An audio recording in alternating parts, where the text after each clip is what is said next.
চট্টগ্রামে এস আলম ও তার পরিবারের ১৪টি বিলাসবহুল গাড়ি সরিয়ে নেওয়ার অভিযোগ অস্বীকার করেছেন বিএনপির অভিযুক্ত নেতারা। তাদের দাবি, বিএনপির নামে চাঁদাবাজির কথা শুনে তা ঠেকাতে গিয়েছিলেন তারা। এর আগে বৃহস্পতিবার রাতে চট্টগ্রাম দক্ষিণ জেলা বিএনপির কয়েকজন নেতার তত্ত্বাবধানে কালুরঘাট এলাকার একটি ওয়্যারহাউস থেকে ১৪টি গাড়ি সরিয়ে নেওয়ার ভিডিও সামাজিক যোগাযোগ মাধ্যমে ছড়িয়ে পড়ে। চট্টগ্রাম থেকে প্রণবেশ চক্রবর্তীর প্রতিবেদন, ক্যামেরায় ছিলেন বাবুন পাল।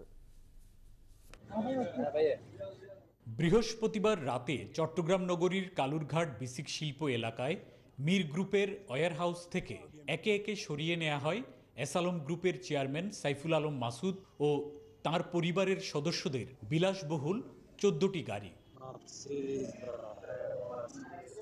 এসব গাড়ির মধ্যে ছিল বিএমডব্লিউ, মার্সিডিস, পোর্শে ও রেঞ্জ রোভারের মতো সব দামি গাড়ি। ভিডিওতে দেখা যায় গাড়ি সরিয়ে নেয়ার সময় সেখানে উপস্থিত আছেন চট্টগ্রাম দক্ষিণ জেলা বিএনপির যুগ্ম আহ্বায়ক এনামুল হক এনাম।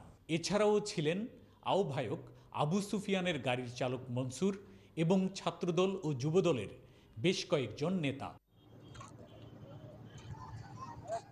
বিএনপি নেতাদের সহযোগিতায় এস আলম গ্রুপের গাড়ি সরানোর অভিযোগ অস্বীকার করেন এনামুল হক এনাম। তার দাবি, বিএনপির নামে চাঁদাবাজির কথা শুনে তা ঠেকাতেই ওয়্যারহাউসে গিয়েছিলেন তিনি। আর আবু সুফিয়ানের দাবি, এস আলমের গাড়ি সরানোর ব্যাপারে তার কিছুই জানা নেই।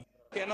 আমার ড্রাইভার আমার গাড়ি নিয়ে গেছে, আমি ভিতরে বসে গাড়ির সাথে দাঁড়িয়েছিল, ওর সঙ্গে সেটা কিভাবে থাকবে? এটা কোনোভাবেই না, কোনোভাবেই না, এটা না না না, অসম্ভব, এটা একদম মিথ্যা। আমার গাড়ি নিয়ে আমার ড্রাইভার আমার সাথে গেছে, এটাই, অন্য কিছু না। এই বিষয়টা গাড়ি নিয়ে যেভাবে নিউজ করা হচ্ছে, এগুলি আমাদের সাথে, এই গাড়ির সাথে এস আলমের সাথে কোনো সম্পৃক্ততা নেই। এটা যেটা বলা হয়েছে এটা সম্পূর্ণ ভিত্তিহীন, বানোয়াট একটা নিউজ। ওয়্যারহাউসের মালিক মীর গ্রুপের চেয়ারম্যান আব্দুস সালাম এস আলম গ্রুপের চেয়ারম্যান সাইফুল আলমের মেজ ছেলের শ্বশুর। আর আব্দুস সালামের সাথে বিএনপি নেতা এনামের রয়েছে নিকট আত্মীয়তার সম্পর্ক। প্রণবেশ চক্রবর্তী, ৭১, চট্টগ্রাম।